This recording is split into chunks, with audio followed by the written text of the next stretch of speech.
I wasn't planning to stay with him. Not at first.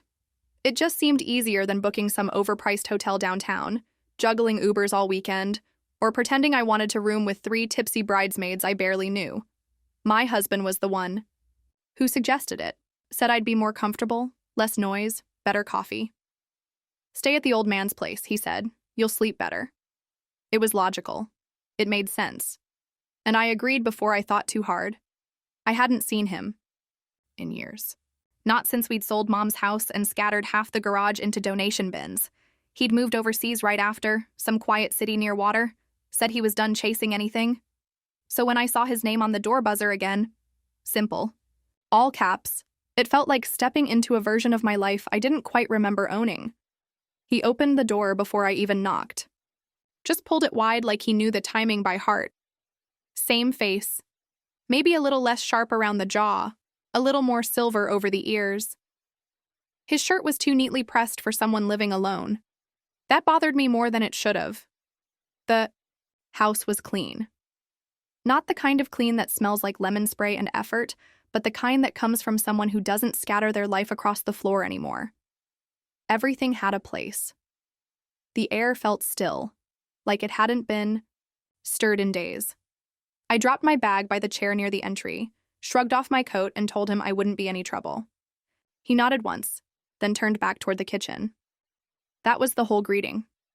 The bathroom was smaller than I remembered. Mirror still had that faint edge of rust where the seal peeled, like it always had.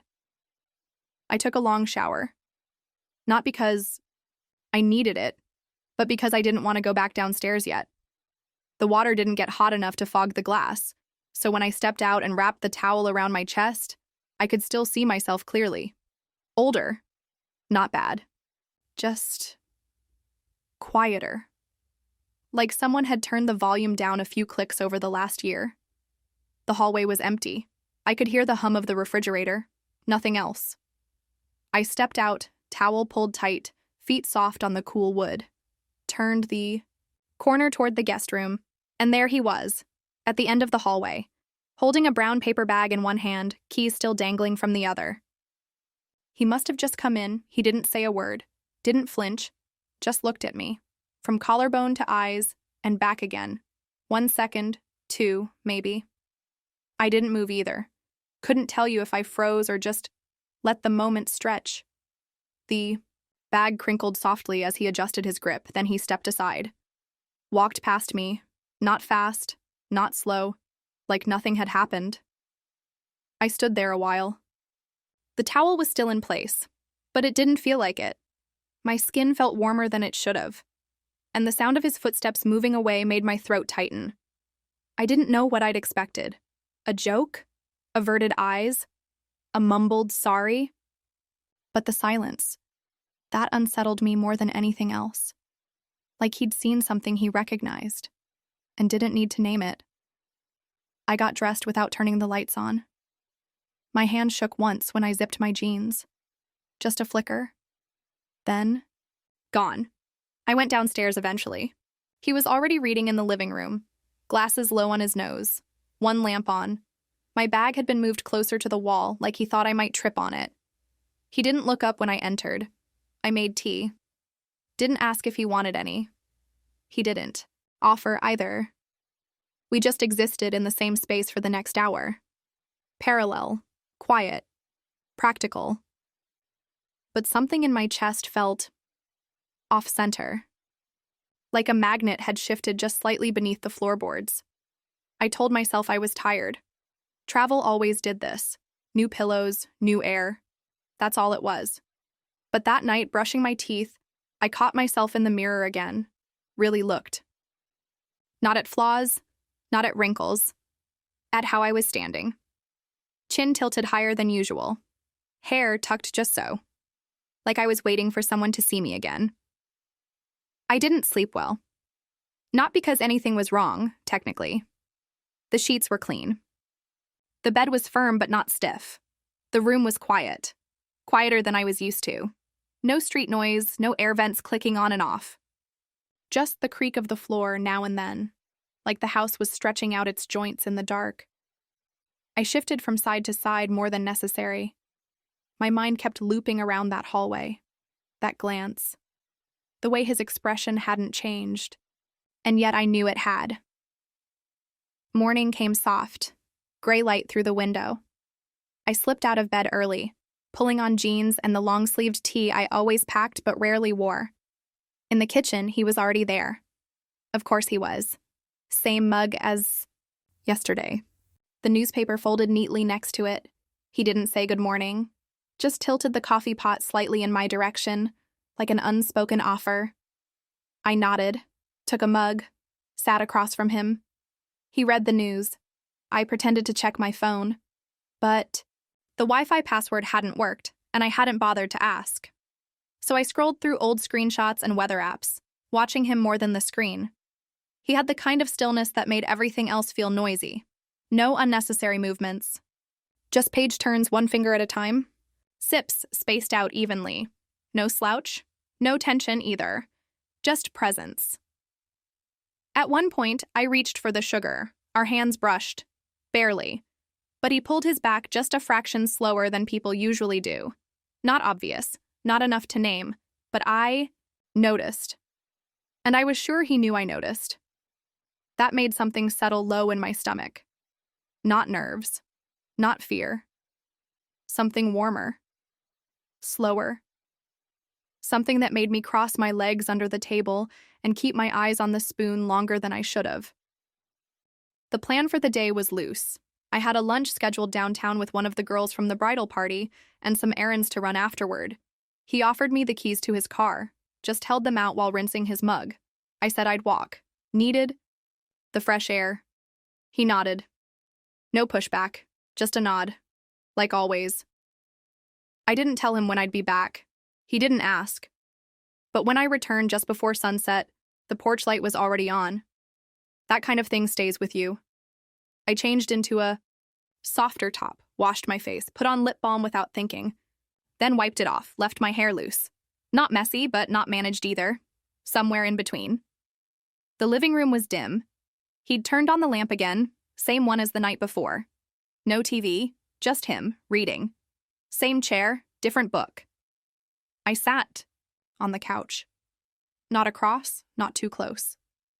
Diagonal. He didn't look up. But a second later, he shifted his weight, just slightly. Like the gravity in the room had adjusted. And it had. Dinner was light. I made eggs. Toast. He sliced avocado without a word and placed it on my plate like it was obvious I'd want some. I did, and I ate all of it. We moved around the kitchen, easily, without speaking, like people who'd done this hundreds of times, even though we hadn't. He handed me the towel when I reached for it. I opened the fridge the second before he said, "Could you?" And he stopped mid-sentence because I already had. It felt natural. Too natural. And that scared me. Later, when we both stood in the doorway for a second too long, I broke the how moment by stepping back first. Said I needed to shower. He just nodded and turned off the hallway light. Under the water, I caught myself smiling once. Not big. Just one of those small corners of the mouth things you do when something about the day sticks differently. I told myself it was nothing. I told myself this was just what it felt like to be in a house with someone who notices things. The way you fold your towel, the way you stir your tea, the way you stand in silence without needing to fill it. Back. In the guest room, I stood in front of the mirror again. Looked at myself the same way he had. Briefly, steadily, without blinking. I adjusted my shirt, not because it was crooked, but because I wanted to see what it looked like when I moved. And for the first time in a long time, I liked the answer. The kitchen was quiet in a way that made every small sound feel heavier than it should have. And when I walked in that morning, still barefoot and without makeup, he was already there by the stove, turning the knob on the old kettle like it was part of a ritual that had never included anyone else. And even though I didn't say a word, he looked at me once, not long enough to make it mean something, but not briefly enough to mean nothing. And then turned back to the counter where 2 mugs sat like he'd expected I'd be here the second. He opened his eyes. I reached up to get a cup from the shelf above the stove, not thinking about how high it was or how thin the cotton of my shirt had become with time. And as my fingers brushed the edge of the ceramic, I felt his hand at my waist and not pressing, not grabbing, just touching, just steadying me. And it was the kind of touch that didn't announce itself with intention, but left something behind anyway. Something that made the skin under the fabric feel exposed, even though it hadn't been. And I froze for half a second, not because I was startled, but because I didn't want to move too quickly and lose the exact feeling that was now burned under my ribs. He let go just as quietly as he'd reached. No apology, no comment, just a quiet return to his place by the stove as the water began to hiss softly in the kettle. And I stood there holding the mug like I couldn't remember why I had wanted coffee in the first place, staring down into it as though it might explain what had just passed between us without either of us saying a thing. And then I poured my drink, stirred without sugar, and sat at the far end of the table while he leaned against the counter and drank his in silence. We avoided each other all day, not in the way that people fight, not out of tension or guilt, but with a kind of rehearsed choreography that let us occupy the same rooms without brushing shoulders or glancing too long. And I went out for lunch with one of the girls from the bridal party, said yes to another round when I didn't need one, smiled wider than I meant to. But even as I laughed at stories I didn't fully hear, my mind kept pulling me back to that second when his palm pressed against the side of my shirt and how I didn't flinch, didn't stiffen, didn't even breathe until after he'd stepped away. When I got back late that afternoon, the lights were low in the living room and the sun had already dropped behind the hills, casting long shadows across the hallway. And I saw him before I made a sound, lying stretched out on the couch without a shirt, one arm thrown behind his head like he hadn't planned to fall asleep but did anyway. And the way the light caught the soft lines across his chest made something inside me hesitate in the doorway, not from nerves or shame, but from the realization that this wasn't accidental anymore, that we were both inching towards something we couldn't exactly name, but neither of us had tried to stop. I stood there longer than necessary, long enough that if he'd opened his eyes, he would have seen me watching him, long enough that my breath started to change its rhythm, and my fingers curled against the doorframe as if holding me back from walking closer. But he didn't wake, and I didn't move forward. I just stayed still and memorized the shape of the room, the angle of his shoulder, the way my body responded to the fact that his was only a few feet away and completely at ease in the space we were sharing without rules. The next morning passed without rhythm or conversation, as though both of us had agreed not to push against the silence that still lingered from the night before, and when I stepped into the kitchen to grab water, he was already dressed in a light gray shirt that made his shoulders look broader than I remembered, holding a grocery list in one hand and his car keys in the other as he nodded toward the counter where fresh parsley had already been set out like a quiet suggestion, and said with the same calm tone he used for everything that he was heading out to the market just outside of town, and if I wanted to come along, it'd be a good excuse to get out for a bit and stretch our legs. And instead of coming up with something polite to decline, I simply grabbed my jacket and followed him out to the car. The drive was quiet and familiar in a way that made my chest feel full, even though we didn't speak, and the weather had shifted, just enough to cast soft sun across the dashboard as I watched the way his hand rested on the gear shift, steady and unbothered, moving only slightly with each turn or merge. But it wasn't the movement that caught my attention. It was the distance between his hand and my leg, close enough that I could feel the warmth radiating off his skin, even when we weren't touching. And each time the car slowed and his hand shifted forward just an inch, I felt my breath falter in a way that had nothing to do with the road. When we reached the market, I walked beside him slowly, carefully, not brushing his arm, not leaning in, just moving close enough that we shared the same space between the vendor stalls, and I found myself staring too long at tomatoes I didn't care about, just to delay us walking past a woman selling bundles of herbs wrapped in string, because her glance had lingered a bit too long, and I wasn't sure if she saw something or just sensed it. But either way, I didn't want us to look like anything other than what we were pretending to be. Two people buying groceries, nothing more. Back home, I moved through the kitchen with too much energy, slicing and rinsing and wiping down counters like I was trying to burn off whatever had settled between my ribs during that car ride. And he moved around me easily, never rushing, always one step behind or just to the side, placing things down gently, handing me what I needed before I asked, as if he'd memorized my rhythm, even though I didn't know I had one. And at one point, I bent down to get the salt from the lower cabinet, and he was behind me so close I could feel the heat of his knees just short of touching the back of mine. And he didn't back away, and I didn't move forward, I just stayed. Like that for 2 full heartbeats before standing up slow and smooth and continuing what I was doing, like nothing had changed, even though I knew something had.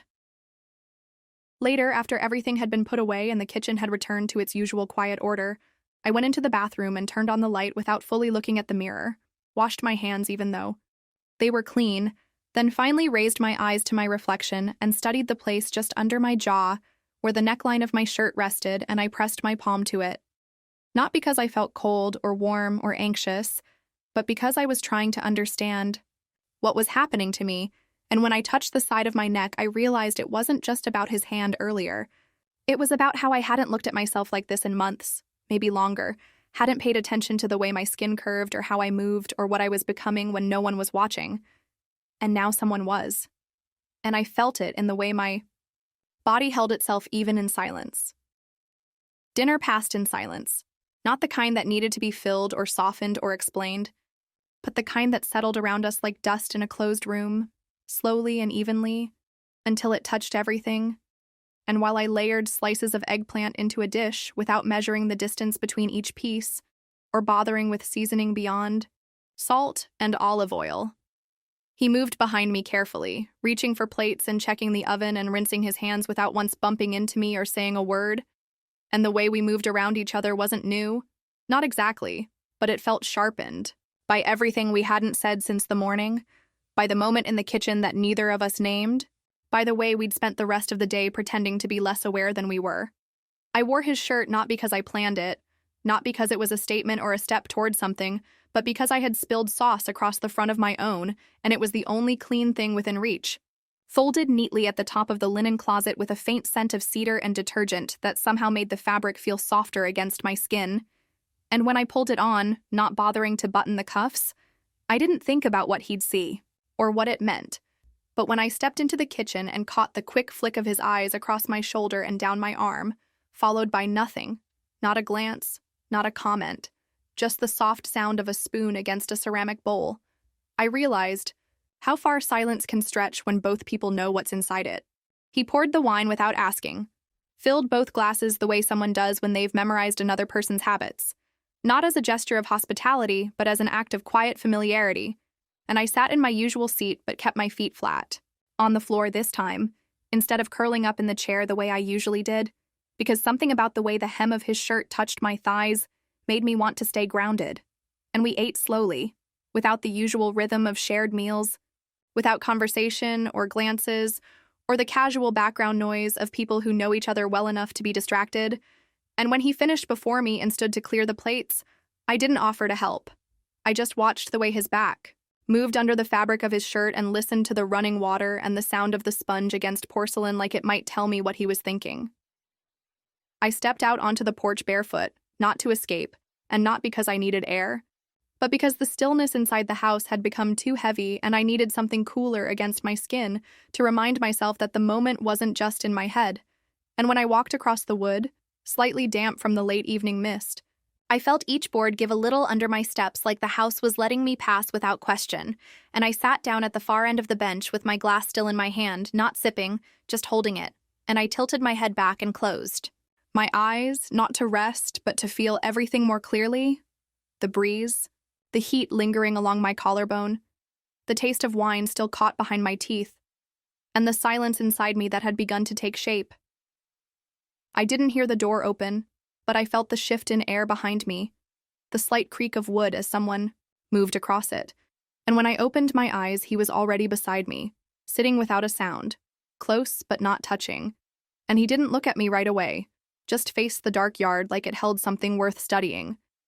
And I didn't say anything either, because if I had, the moment would have cracked. And instead, we sat with our shoulders nearly aligned, the distance between us small enough that I could feel the body heat radiating off his arm, and it pulled my breath deeper into my chest like I had to slow everything down to stay still. I glanced at him once and found his eyes already on me, and instead of looking away, I kept the contact because whatever was happening didn't need to be hidden anymore.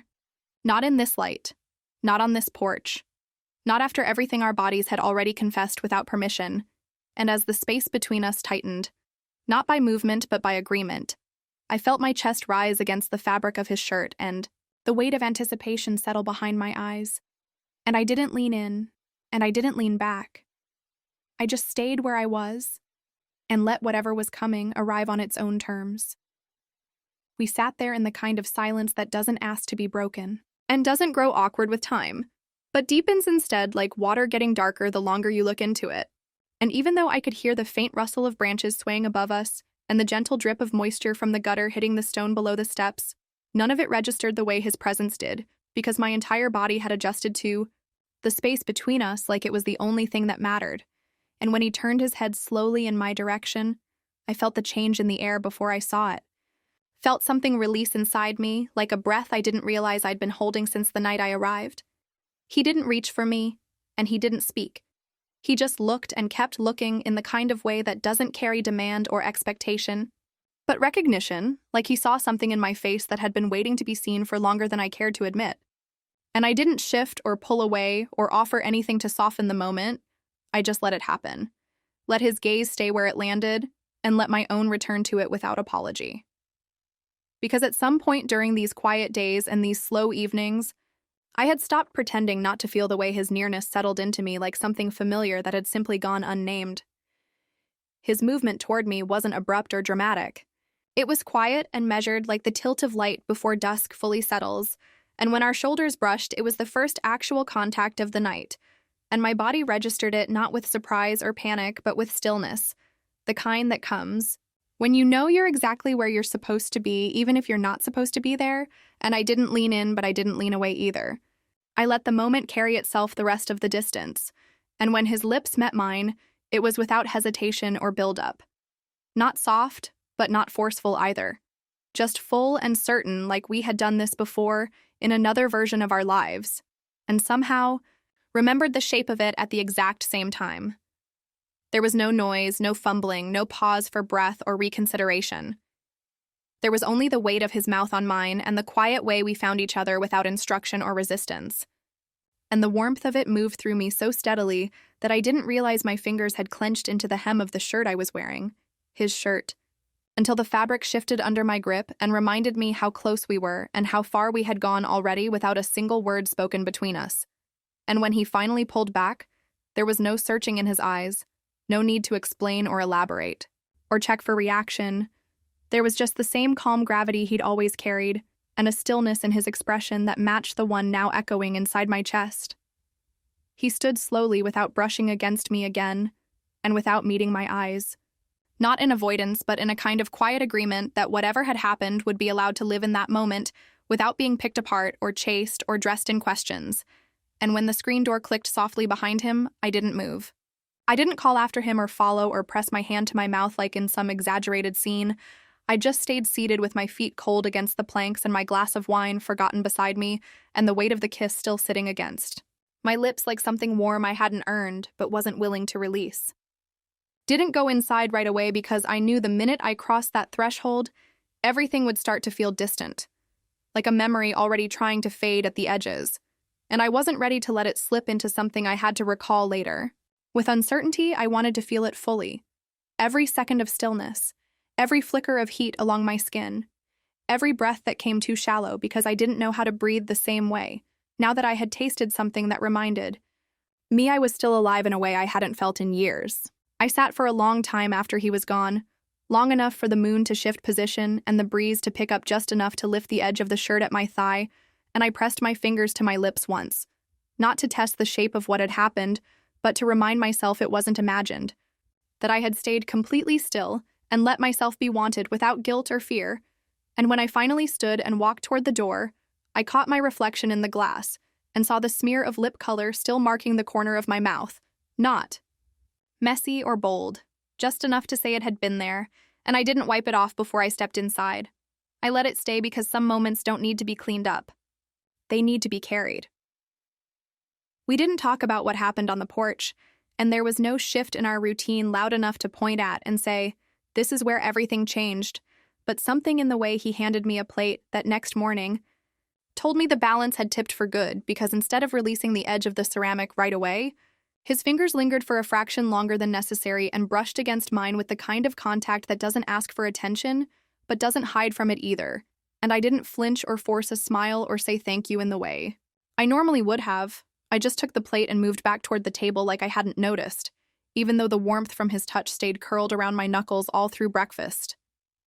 I stopped wearing socks after that day, not out of some specific intent, but because I found myself slipping out of them halfway through the morning and staying barefoot without noticing until I was already padding across the kitchen floor or resting my heels against the coffee table.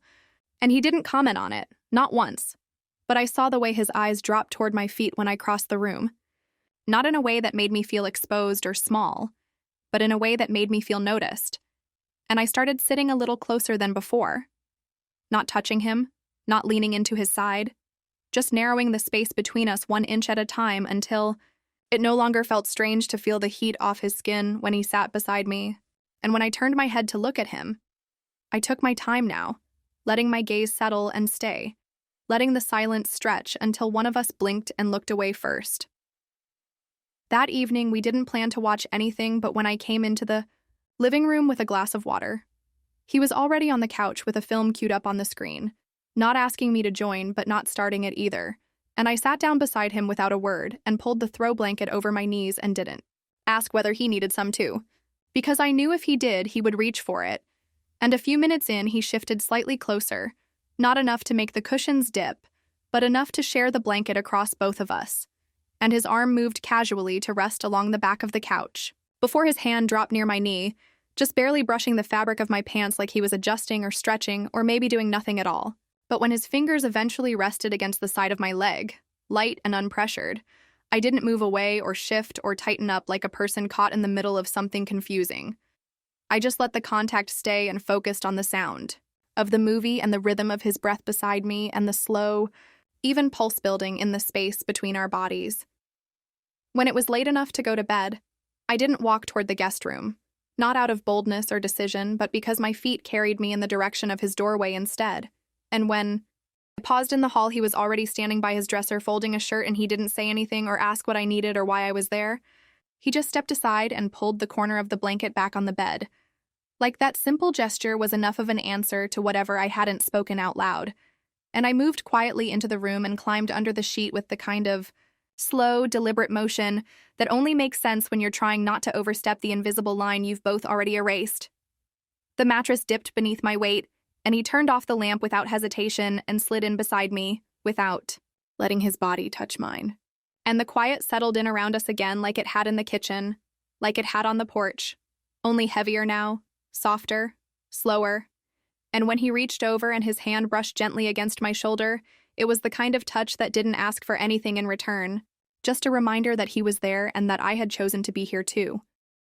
And I turned toward him slowly, but didn't close the distance, didn't reach for his hand or press my mouth to his, or move my legs against his under the blanket. I just let the weight of our bodies exist parallel, inches apart, steady and warm, and full of everything we had held back from saying. We slept like that, still and quiet and so aware of each other that every breath between us felt louder than the turning of the ceiling fan above. And even though our skin didn't touch again that night, the memory of his hand on my shoulder stayed with me like an echo against the sheet.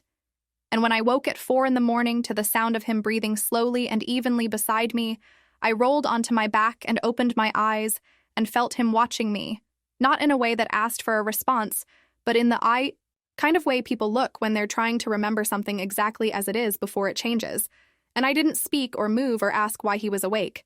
I just let my body relax and kept breathing as evenly as I could, until the heaviness of sleep pulled me back under again. When I opened my eyes again, the room was already filled with the kind of muted light that doesn't quite reach the corners, and leaves everything looking softer than it is, like the world outside the window hadn't made up its mind about what kind of day it would be, and was waiting for someone else to decide first. And I could feel the shift in temperature against the side of my body before I registered anything else, the absence of warmth where he had been, the barely disturbed shape of the sheet where his body had rested, the way the pillow was still faintly indented from the weight of his head, and I didn't reach across that space or sit up right away. I just lay there blinking into the ceiling and listening to the sounds of the house, the subtle groan of pipes behind the wall, the creak of a cabinet opening downstairs, the hum of the refrigerator coming in waves. All of it familiar now, in a way that had nothing to do with time, and everything to do with how my body had started mapping this place as something it recognized without permission. I got up slowly, folding the blanket back into its original line along the bed without smoothing it completely, as if leaving the slight impression of my shape behind was something I didn't want to erase just yet, and I didn't change out of his shirt because I didn't feel the need to. Didn't feel like I was borrowing it anymore, but wearing it in the way people wear something when they've stopped noticing it's not theirs, and I padded down the hallway barefoot without brushing my hair or checking my reflection, and when I stepped into the kitchen, he was standing by the stove pouring coffee into two mismatched mugs, like that was just what mornings looked like now. And when he handed me one, I took it without speaking and wrapped my fingers around the warm ceramic, while our shoulders nearly aligned at the counter, and we stood like that, side by side. Not touching, not speaking, but entirely aware of how much had changed. We moved through the day like people who had rewritten something permanent and were now pretending to follow the same instructions as before, passing each other in doorways with just enough space between us to keep from brushing elbows, standing close enough during errands and chores to feel the heat but never acknowledging it out loud. And I noticed the way his hand paused now before letting go of anything I reached for. A set of keys, a glass from the shelf, a folded towel, like he was giving me the chance to feel the weight of it before it passed fully into my grasp. And I started catching myself slowing down when I walked into the same room as him. Not out of hesitation or confusion, but because the space itself felt different with him inside it, fuller somehow, stretched in a way that made my skin respond, before my thoughts did. That evening, he pulled an old blanket from the closet and shook it out without explaining, then carried it onto the back porch and draped it across the bench we had once shared without a word. And I followed him with my glass in hand and sat beside him again, this time not waiting for the silence to settle, because it already lived. Between us now like a third presence, not heavy but constant. And when I shifted slightly to rest my elbow on the railing, I felt his hand drop between us, palm open, fingers relaxed, not offering anything but not withdrawing either. And I stared at the creases in his wrist for longer than I should have before lifting my own and letting the backs of our hands touch, not fully, not completely aligned, just enough to acknowledge what was there and what we weren't quite ready to reach for yet.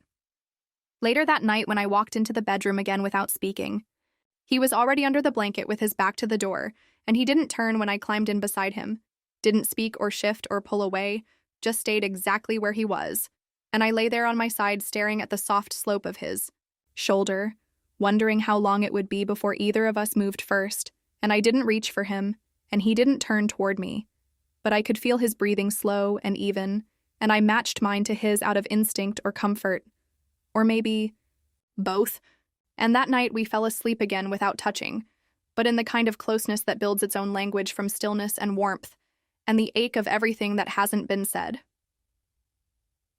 At some point deep into the night I woke again, not from a sound, but from the unmistakable sense of being watched, not in a way that made my skin crawl or my body tense, but in a way that made my breath catch for a second in my chest. And when I opened my eyes, he was awake beside me, propped slightly on one elbow, eyes trained on my face in the half-dark, like he was memorizing it without expectation, not moving, not reaching, just looking. And I didn't speak or pretend I didn't see. I just let my eyes meet his, for one long moment before I let them close again and surrendered back into sleep. Not because I wanted to escape, but because I didn't need to explain. Because his gaze hadn't asked me for anything, except permission to stay there and be real. We had shared the same bed the night before, but it hadn't felt like a decision, more like a continuation of the moment we were already living in, a slow drift toward the center of something unspoken.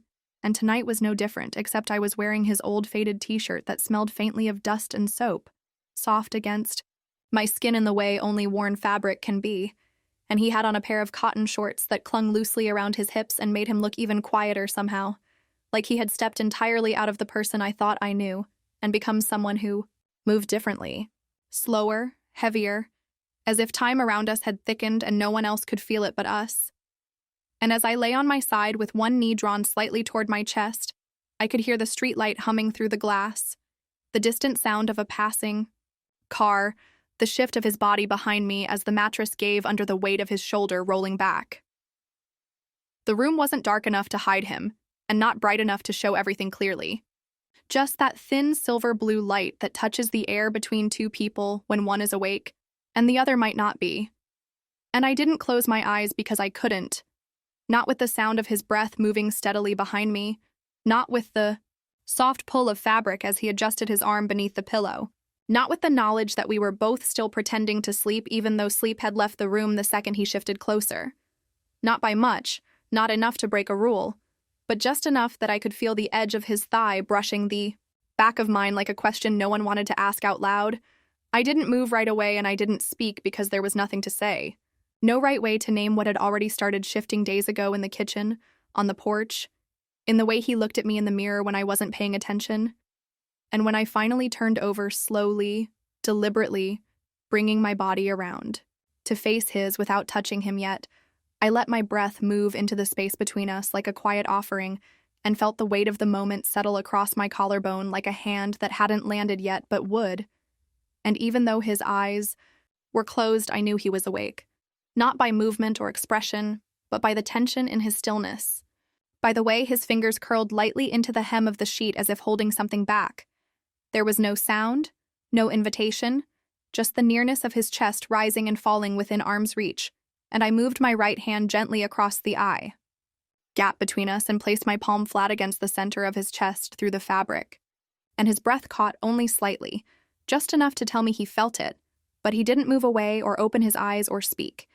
He just stayed there, solid and warm and unresisting, and I felt the beat of his heart under my palm, steady and slow, and heavier than I remembered, and my hand stayed there not to take or to demand, but to understand something I hadn't been able to put into words for weeks.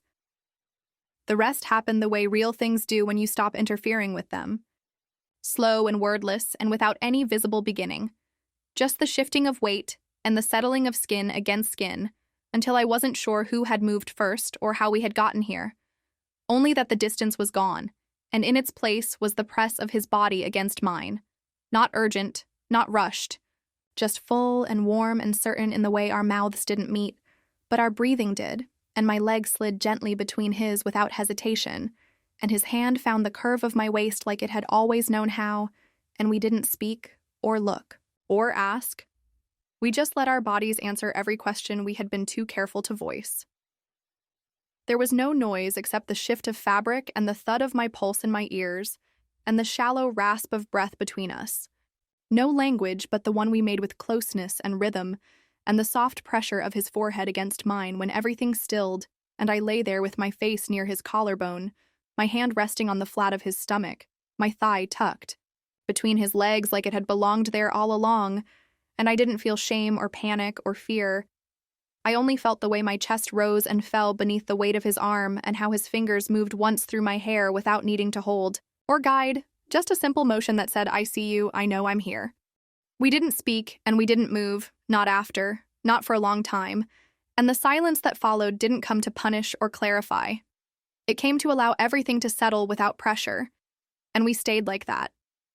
Bodies close, hearts loud, eyes closed. Not because we didn't understand what had happened, but because we understood it too well. And there was no need to name it when it had already named us in every small decision that led to this moment. We must have fallen asleep sometime before dawn, with the blanket twisted around our legs and our bodies still pressed together in that loose, uncertain shape people take when closeness no longer feels like a question but a state of being. And I woke up slowly to the sound of morning entering the room through the window. Not loud, not abrupt, just the usual soft light brushing the edges of the furniture and the faint sound of birds somewhere far enough away not to disturb, but close enough to remind me that time was still moving, even if I wished it would pause for just a little longer. And his hand was resting against my lower back in a way that wasn't possessive or protective, just a quiet continuation of the night before, a hand that hadn't moved away and didn't intend to.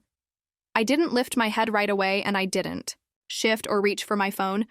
I just lay there with my cheek against the curve of his chest and my breath sinking to his in slow, uneven waves. And there was a stillness in my body that wasn't rest but resignation, not from regret or doubt, but from the understanding that the version of myself who had walked into this house a few days ago no longer existed, and that what had happened between us could not be undone, not by silence, not by distance, not even by guilt, because it had never been about choice in the clean moral sense. It had been about gravity, about the kind of pull that builds inside your skin long before you admit it's there. I heard the front door open before I fully processed what day it was. The soft mechanical click of the lock turning and the heavier thud of a familiar step that did not belong to this room or this house or this version of me, and my body reacted before my brain did, a jolt of cold rising under my skin like I'd been submerged in ice water, and I sat up too fast, pulling the blanket to my chest like that would undo the heat still radiating from the mattress, or hide the imprint his body had left on mine. And he sat up too, but slower, blinking once, not confused, but not alarmed either, just still, like he had already known this moment was coming and had decided not to run from it. I could hear keys drop on the counter and a bag land heavily on the floor, and the unmistakable sound of shoes being kicked off with the lazy confidence of someone who belonged. And for a second, I thought maybe I had dreamed the sound. Maybe it was just memory echoing louder than it should. But then I heard his voice, casual and tired and entirely unaware. Calling my name from the hall like this was just another morning, and the walls of the room seemed to shrink instantly, closing in around us with a pressure I could feel in my throat. I looked at him, the man still beside me, the man whose shirt I had slept in, whose touch was still warm across my stomach, and he didn't say anything, didn't reach for me or pull away, just looked at the door and then at me like he was waiting for the next moment to decide what kind of person I was going to be now, and I swung my legs over the edge of the bed and stood without thinking, bare feet meeting the cold floor like it might anchor me to something real. And then the door opened and my husband stood in the frame, holding a travel bag in one hand and staring at me like he had walked into someone else's house by mistake.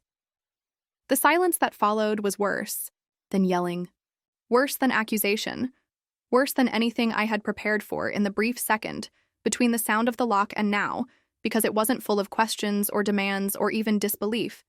It was full of knowing, of quiet certainty, of the kind of truth you don't need to ask about because it's already written across every detail. The blanket at my feet, the shape of the room, the smell of sweat and skin still hanging in the air, the man behind me rising slowly from the bed without covering himself or offering explanation.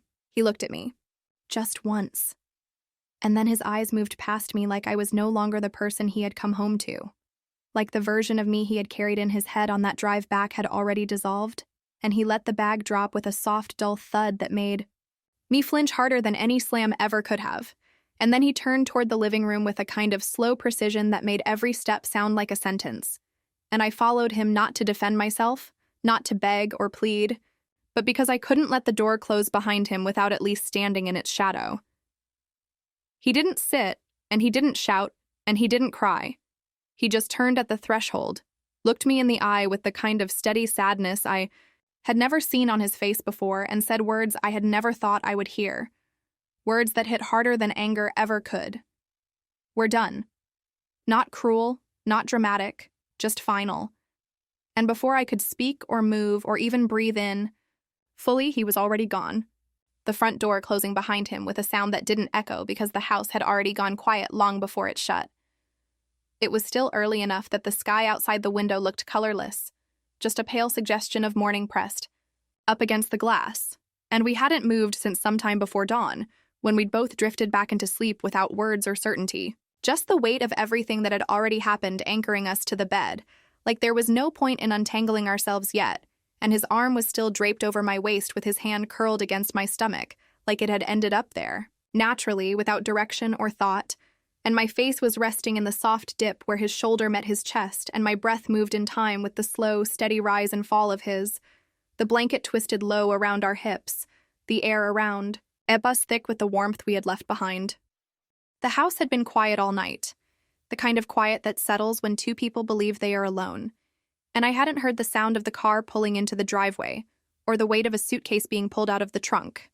But I did hear the door open downstairs, a quiet metallic shift followed by the unmistakable creak of hinges that hadn't been oiled in years, and for a second I didn't react because my mind couldn't place the sound in the present, couldn't align it with this room and this morning and the body still pressed against mine. But then came the slow groan of the stairs under heavy familiar footsteps, slow and even like someone who didn't need to hurry because he already belonged here. And by the time I had lifted my head slightly from the pillow, it was already too late. He must have seen the two glasses in the kitchen first, the one with a faint pink smear still clinging to the rim where I had sipped from it last night without thinking. And maybe that was the moment it all collapsed in his chest. Maybe it was the smell of someone else's shirt still hanging in the hallway, or the way the house felt wrong before he even reached the bedroom door. But I heard the sound of the suitcase hitting the doorframe before I saw him, a loud, hard crack of plastic against wood that snapped me upright in the bed with a gasp stuck somewhere between my chest and throat. And I turned just in time to see him standing there in the doorway with his shoulders squared and his eyes fixed not on me but on the man still lying behind me, his jaw tight, his breathing shallow, and his silence louder than any shouting could have been. I didn't say his name, didn't try to explain, didn't cover myself or move to hide the way the blanket clung to my thighs or how my hair was still tangled from sleep and sweat and the weight of the night before. I just sat there frozen while he took it all in. The shape of us beneath, the blanket, the stretch of worn cotton across my back, the sight of my bare shoulders, the pillow indented with the weight of two heads. And then he took one step into the room and launched his hand forward in a sharp, hard shove that landed square in the chest of the man who had still not spoken, who had not moved, who had only sat up slowly and looked at him with the kind of stillness that makes everything worse. The push knocked him back into the wall hard enough that his shoulder hit the corner with a hollow thud, not violent but deliberate, and he didn't raise a hand or shout or defend himself. He just looked down for a second like he had been expecting it, and then back up again with the same unreadable quiet in his face. And before anything else could happen, I stood, barefoot, barely balanced, stepping between them without planning to, my arms lifting on instinct, my palms held out as if I could press them both back into themselves, my chest rising too fast and too sharp, breath caught between memory and panic. And I looked my husband in the eye for the first time since the door opened, saw the disbelief give way to something slower, colder, deeper than anger. He looked at me like I had already disappeared, like the person he thought I was had gone somewhere in the night and hadn't bothered to take her name with her. And he didn't look past me again, didn't say anything cruel or collapse into rage. He just stared like he was watching the last part of something die. And then he shook his head once with a softness that hurt more than a slap, stepped back, without touching either of us, and said only one thing in a voice that was lower than usual, but clearer than I'd ever heard it before. "You chose. Good luck. We're finished." Then he turned and walked out. Not quickly, not loudly, just with the kind of calm that says nothing else matters. Not the house, not the suitcase, not the people standing stunned behind him. And when the front door closed this time, it didn't echo, didn't slam, didn't shake the windows. It just clicked into place with the finality of something that will never open the same way again. And I stood there still holding the air between my hands, like it might keep everything from collapsing.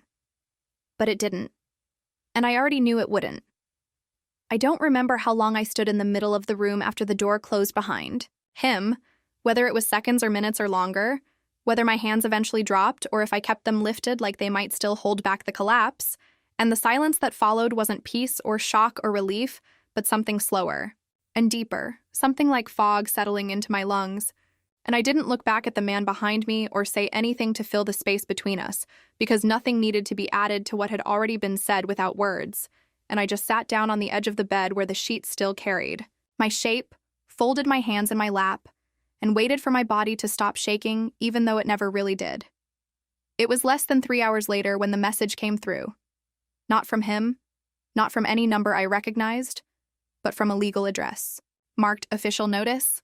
And when I opened it, I felt my breath leave in a flat, soundless rush as the words settled in front of me, stating in clean, emotionless lines that the house deed had been transferred, that the joint accounts had been severed, that my name was no longer listed on any of the things we used to share without question, and there was a cold precision in it that felt more intimate than rage, because it meant he had planned this, or at least considered it long enough to know what steps came next. And I stared at the document without reading it twice because I didn't need to. Because every sentence said the same thing. You don't live here anymore. He didn't block my number and he didn't send anything cruel. He just removed me in the most complete and administrative way possible. And when I closed the laptop and looked around the room that was no longer mine, I felt a strange stillness settle into my spine, like I was no longer angry or guilty or confused, just empty in the way a drawer feels once it's been cleaned out. And I didn't cry, and I didn't scream, and I didn't pack right away. I just stood up and started folding things. Not in a rush, not dramatically, but like someone who understood that they had to leave without knowing where they were going. He offered to let me stay, the man whose shirt I had slept in and whose arms had held me just hours earlier, and he said it quietly, without pressure or expectation. Just a simple question laced with something that almost sounded like care. But I shook my head before the thought could finish forming because I already knew I couldn't stay. Not because of pride or shame or consequences, but because everything inside me told me that I didn't belong here either. That this place was only ever meant to be temporary, and pretending otherwise would only make the leaving harder than it had to be. And he didn't press me, didn't argue or persuade. He just watched me start to fold my clothes into the same bag I'd brought 3 days ago. And everything I touched seemed smaller than I remembered, easier to fit, lighter than it had any right to be. There wasn't much to take, and even less I wanted, and when I zipped the bag closed and looked around the room for anything I might have forgotten, I realized how little of me had actually settled in here, how the only real trace I was leaving behind was the dent in the pillow and the faint scent of my shampoo in the bathroom drain. And I walked down the stairs without shoes, because I didn't want to hear the sound of my own footsteps echoing across the floor. And he followed me to the door but didn't open it, didn't say goodbye or promise anything or ask what would come next. And I didn't offer a thank you or apology or any of the phrases people usually reach for when they want to soften the truth. The sun had already risen high enough to heat the sidewalk, and the street looked exactly the way it had 3 days ago when I arrived. Quiet, unbothered, full of people who were already moving on to their next task. And I stepped out into it like someone being released from something they didn't fully understand. And I walked 2 blocks to the nearest intersection where the bus stop sat shaded beneath a rusted metal sign, and I waited without checking the schedule, without knowing where it would take me, because it didn't matter anymore where I went, only that I wasn't going back. When the bus arrived, I climbed on and paid with the last card I had that hadn't been disconnected, and I took a seat by the window without looking at the driver or anyone around me. And as the city began to move past outside, I pressed my forehead lightly to the glass and watched the faces of people on the sidewalk going about their mornings with coffee in one hand and keys in the other and bags over their shoulders like nothing in their lives had fallen apart overnight. And I realized that I wasn't going where I'd been, but I also wasn't going where I thought I was headed either. And that space in between, that directionless, unnamed place, was the only place I had left to go.